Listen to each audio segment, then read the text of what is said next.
awal turunnya Islam, banyak dari muslimin yang mendapatkan siksaan oleh kaum kafir Quraisy. Yang menjadi sasaran pertama adalah para budak. Mereka yang lemah secara status dan tidak mempunyai keluarga yang membela dari siksaan para pembesar Quraisy. Di saat itulah muncul sosok yang membebaskan mereka agar para budak itu tak lagi disiksa tuan-tuannya. Tidak ada rasa berat sedikit pun di hatinya ketika harta itu dikeluarkan di jalan Allah Subhanahu wa Ta'ala. Dialah Abu Bakar As-Siddiq. لا تتقي الله في هذا المسكين. أنت أفسدته فأبعدته. يعني إياه. بكم تشتريه؟ سمي الثمن. ب40 أوقية ذهبا. هي لك. تصلك الليلة منه. Sifat dermawan inilah salah satu keutamaan dari banyak kemuliaan yang dimiliki Abu Bakar. Kemuliaan yang diabadikan langsung dengan lisan Rasulullah Sallallahu Alaihi Wasallam. Ma li ahadin indana yadun illa waqad kafa'nah khala Abu Bakar fa inna lahu yadan yukafi'uhu Allahu biha yaumal qiyamah. Tidak ada seorang pun di antara kita yang memiliki jasa kecuali sudah kami balas, kecuali Abu Bakar. Sesungguhnya jasa Abu Bakar nanti hanya Allah yang bisa membalasnya di hari kiamat. Kemudian yang kedua, Nabi SAW bersabda, ma nafa'ani malu ahadin ma nafa'ani malu Abi Bakar. Tidak ada kemanfaatan harta yang bisa menyamai manfaatnya harta Abu Bakar untuk saya. Dan yang ketiga adalah law ittakhadtu khalilan lattakhadtu Abu Bakar khalili ala inna sahibakum hada khalilullah. Andai aku mengambil seorang khalil, khalil adalah orang yang sangat dekat hubungannya. Nabi mengatakan kalau boleh aku mengambil khalil, maka aku jadikan Abu Bakar adalah khalil. Dan ketahuilah bahwa Abu Bakar adalah khalil Allah Subhanahu wa Ta'ala. Tiga hal ini yang membuat kita bertanya, bagaimana bisa orang seperti Abu Bakar As-Siddiq radhiyallahu anhu memiliki keistimewaan yang luar biasa di atas yang lainnya. Kalau kita melihat tentang jasa, bukankah juga sangat banyak jasa sahabat yang lain, jasa orang lain, tetapi ternyata menurut Rasulullah Shallallahu Alaihi Wasallam jasa Abu Bakar adalah jasa yang tidak bisa kita balas di dunia dan kelak Allah yang akan membalasnya. Ya ahla baiti, antuqu bisyahadatain. Ashhadu an la ilaha illallah. Asyhadu an la ilaha illallah. Jawabannya adalah Abu Bakar As-Siddiq radhiyallahu anhu melakukan hal-hal yang tidak bisa dilakukan oleh siapapun di masa-masa yang sangat penting, bahkan di masa-masa yang sangat genting. Abu Bakar As-Siddiq radhiyallahu anhu kita tahu adalah orang dewasa pertama yang masuk Islam. Kalau kita perhatikan orang yang masuk Islam, ada Khadijah radhiyallahu anha, istri Nabi SAW, kemudian putri-putri beliau. Kemudian ada Zaid bin Harithah, putra angkat Nabi SAW. Ada Ali bin Abi Thalib radhiyallahu anhu. Kemudian ada Abu Bakar As-Siddiq radhiyallahu anhu. Kalau kita perhatikan komposisi ini, mari kita lihat. Kalau para wanita tentu dengan pergerakan untuk berdakwah, kembali mendakwahkan juga sangat terbatas. Kalau Ali bin Abi Thalib, beliau saat itu masih kecil, usia 10 tahun, walaupun tetap beliau berdakwah. Kalau Zaid bin Harithah, posisinya adalah bukan orang Quraisy, sehingga tentu ada banyak keterbatasan untuk berbicara dengan para petinggi Quraisy. Ternyata yang memiliki keistimewaan, dia Quraisy, bahkan dia orang terhormat, dihormati masyarakatnya, nyaman orang duduk bersama dia, orang yang kaya, ilmunya tinggi, ahli dalam masalah tijarah, perdagangan dan nasab, dan seterusnya, adalah sahabat mulia Abu Bakar As-Siddiq radhiyallahu anhu. Karenanya Abu Bakar As-Siddiq radhiyallahu anhu dialah yang bergerak dari orang-orang yang masuk Islam, sahabat-sahabat mulia yang masuk Islam ini.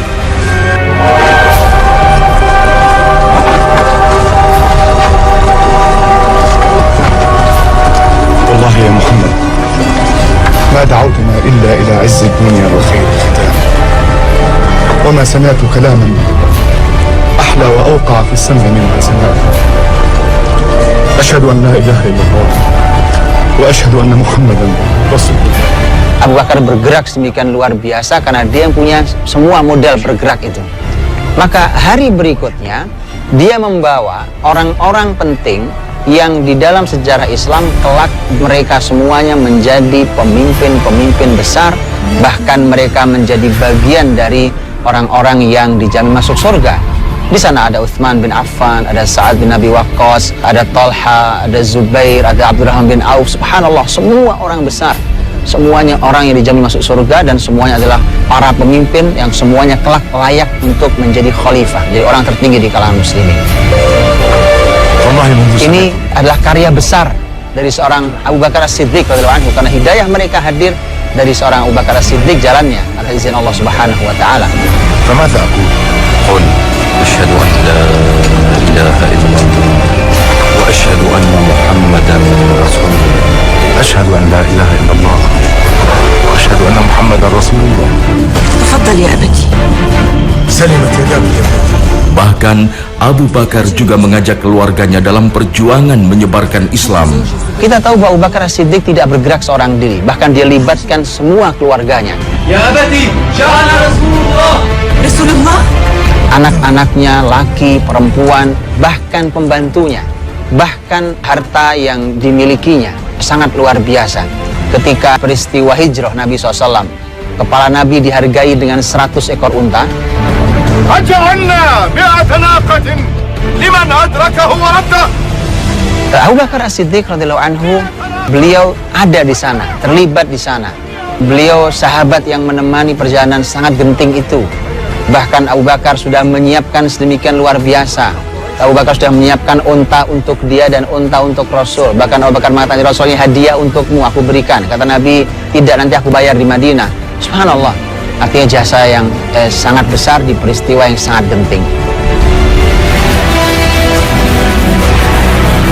Kedekatan Abu Bakar dengan Rasulullah SAW tak sebatas hanya sebagai sahabat. Abu Bakar juga menyambung tali keluarga dengan Nabi Muhammad SAW.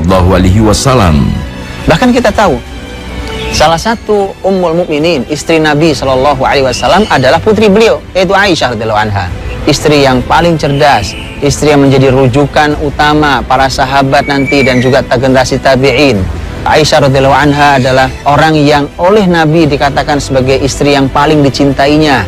Aisyah menjadi wadah besar untuk ilmu Nabi SAW hingga menjadi literatur bagi muslimin, sehingga kita tahu bagaimana Nabi SAW.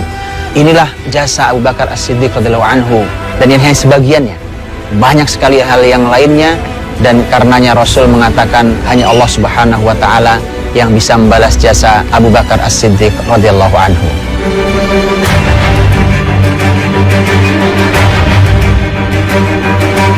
Dengan sumbangsi hartanya, Abu Bakar menunjukkan bahwa keutamaan infak itu terletak pada keikhlasan yang luar biasa. Infak harta tentu nomor satu adalah keikhlasan, karena sesuatu yang besar yang diinfakkan tidak ada nilainya tanpa keikhlasan. Tapi kalau sama-sama ikhlas, maka ada poin berikutnya, bahwa amal di waktu yang tepat maka dia memiliki nilai yang lebih besar. Berikutnya tentu adalah jumlah yang besar, karena tentu kalau kebutuhannya besar kemudian infaknya kecil itu tidak memenuhi kebutuhan. Maka kita bisa melihat, walau Abu Bakar As-Siddiq radhiyallahu anhu secara infak tidak lebih besar daripada infaknya Utsman umpamanya, toh ternyata Nabi SAW mengatakan bahwa tidak ada kemanfaatan harta seseorang yang melebihi manfaat hartanya Abu Bakar As-Siddiq untukku, kata Nabi SAW. Abu Bakar As-Siddiq, beliau berinfak di waktu yang sangat tepat. Saya berikan ilustrasi.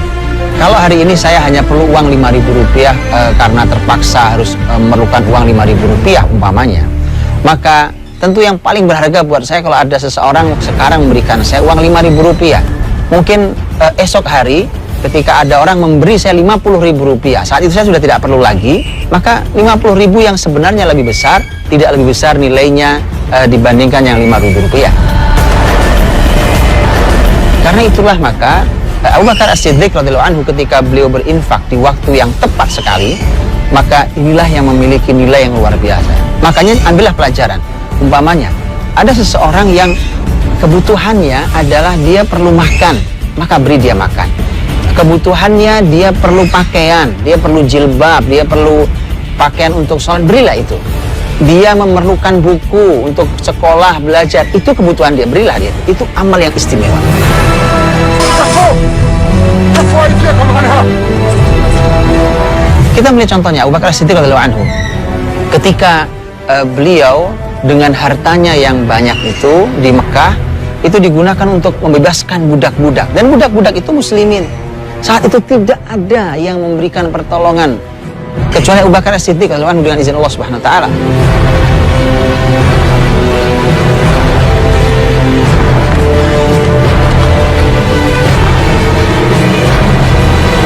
Di antara yang mendapatkan kebahagiaan adalah sahabat mulia Bilal bin Rabah radhiyallahu anhu yang selalu mengenang jasa itu sebagai jasa yang mulia dari seorang Abu Bakar As-Siddiq radhiyallahu anhu. Juga ada budak-budak yang lainnya yang muslim yang dibebaskan dengan hartanya Abu Bakar As-Siddiq.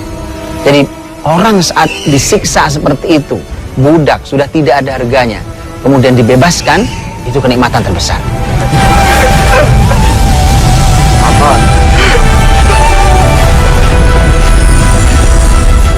قد صدقك الأمين جبريل يا رسول الله حين أمرك ألا تبيت الليلة في فراشك.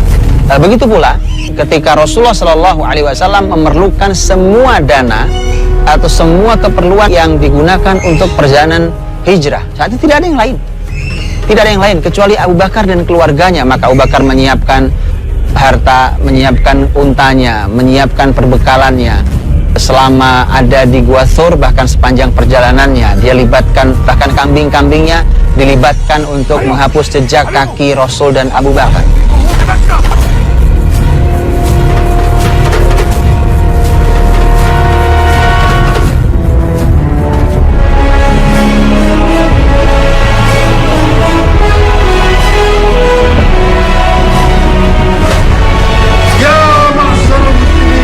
Begitu pula ketika kita melihat ketika para sahabat oleh Nabi diumumkan agar mau berinfak ketika itu di Madinah dan mau berjihad, ada yang datang membawa korma, ada yang datang membawa hartanya. Utsman membawa angka sangat besar, disebutkan sampai 1000 dinar. Abu Bakar As-Siddiq radhiyallahu anhu membawa harta tidak sebanyak itu, tetapi Nabi tahu bahwa itu adalah keseluruhan hartanya. Tentu menjadi sebuah nilai yang agung. Mana ada, ini bukan masalah jumlah, tapi mana ada orang mau menginfakkan seluruh hartanya. Ini juga harus dipahami dengan benar, karena ternyata Abu Bakar As-Siddiq telah menyiapkan seluruh keluarganya siap dengan itu semua. Karenanya Nabi juga bertanya, apa yang kau tinggalkan untuk keluargamu? Artinya penting untuk memikirkan infak, tetap harus memikirkan keluarganya. Apa yang ditinggalkan untuk keluarganya? Ternyata Abu Bakar bukan hanya menginfakkan hartanya, dia telah menyiapkan keluarganya, sehingga dia menjawab, aku tinggalkan untuk mereka Allah dan Rasul.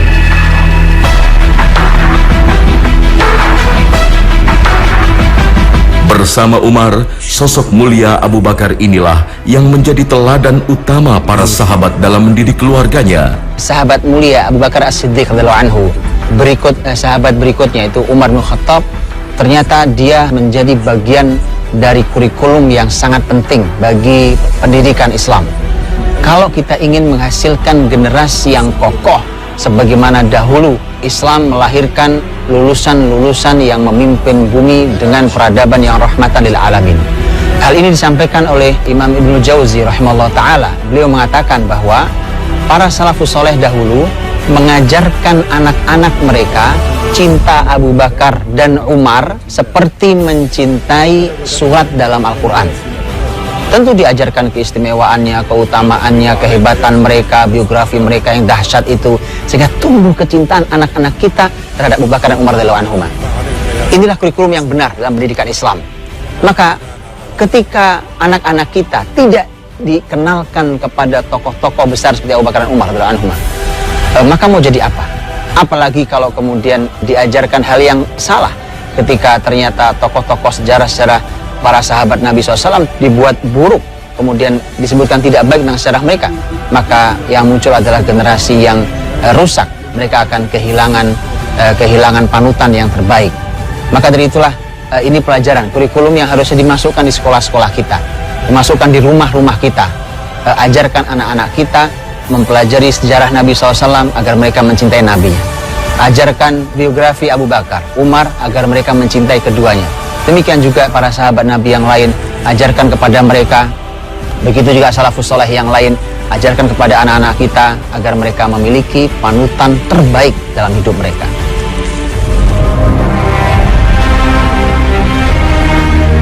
Begitu mulia kepribadian Abu Bakar, bahkan Khalifah setelahnya merasa kesulitan untuk mencapai level kemuliaan Abu Bakar. Suatu hari sahabat mulia Khalifah Utsman bin Affan radhiyallahu anhu mengundang beberapa orang untuk makan. Kemudian ketika selesai jamuan makan itu, Utsman bertanya, gimana menurut kalian makanannya? Ternyata ada yang menjawab, wahai Khalifah, wahai Amirul Mukminin Utsman, Umar sepanjang hidupnya tidak pernah terbayang makan seperti ini. Subhanallah, ini bukan masalah kebaikan atau keburukan. Kita tahu Utsman sahabat yang sejak sebelum lahir pun sudah kaya keluarga besarnya. Utsman bin Affan kemudian berkata, ya, Umar bin Khattab radhiyallahu anhu rahimahullah, Umar bin Khattab, dia menyulitkan para pemimpin setelahnya. Ini juga bukan kalimat negatif, jangan salah paham. Ini adalah kalimat positif bahwa kami ini sulit untuk meniru kehebatan Umar radhiyallahu anhu. Kami kesulitan. Bagaimana kami hidup dengan sesederhana Umar, itu sulit buat kami. Tapi subhanallah, seperti itu yang dikatakan oleh Utsman, ternyata Umar pun pernah berkata kalimat yang sama. Semoga Allah merahmati Abu Bakar, khalifah sebelumnya. Rahimallahu Abu Bakar, laqad at'aba man jaa'a ba'da. Sungguh dia telah membuat lelah orang yang setelahnya. Maksudnya juga positif, bahwa kami tidak sanggup mengikuti ini. Orang sesederhana Umar masih menganggap bahwa Abu Bakar terlalu mulia, sulit untuk ditiru. Ini berawal dari sebuah peristiwa di mana ketika Abu Bakar radhiyallahu anhu sudah merasa dekat ajalnya,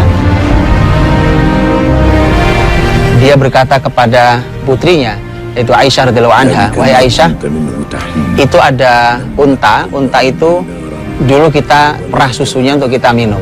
Kemudian itu ada panci atau wadah bejana yang itu kita gunakan untuk memasak. Kemudian ada kain yang itu kita pakai, kita gunakan untuk berpakaian. Ini semuanya kita manfaatkan karena kita memimpin muslimin, artinya itu fasilitas negara. Maka kalau nanti aku meninggal, kembalikan ke Umar, karena Umar penggantinya. Subhanallah, unta yang diperah susunya, panci, bejana, panci untuk masak, pakaian yang dipakai, kalau di total berapa harganya? Tapi inilah amanah, inilah As-Siddiq radhiyallahu anhu.